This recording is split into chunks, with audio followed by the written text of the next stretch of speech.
Kaixo, ni Aitor naiz, 12 urte dauzkat eta DBH bateko ikaslea naiz. Gaur azalduko dizudan liburua Beti iparralderantz da, eta liburu oso polita da, eta abenturazko liburua gustatzen zaienei oso gomendagarria da liburua.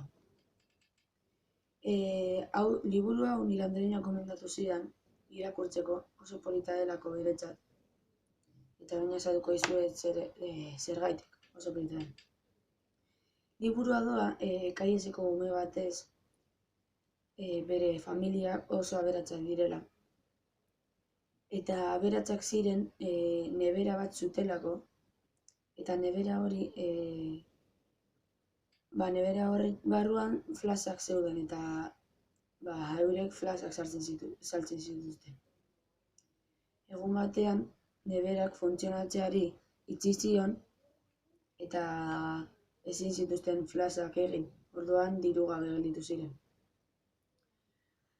Aitak pentsatu zuen familiarentzat hobeto izango zela lana bilatzea, eta aita Europara joan zen lana bilatzera. 13 urte pasa eta gero, Drisak ez zuen ez bere aita ikusi, ikusi nahi zuen oso triste zegoelako 13 urtetan ez ikusi arren. Eta Drisak iparralderantz abiatu zen, Europarantz. Hainbat muga pasatu zituen iparralderantz joateko, ibaietatik sartzea eta guztia.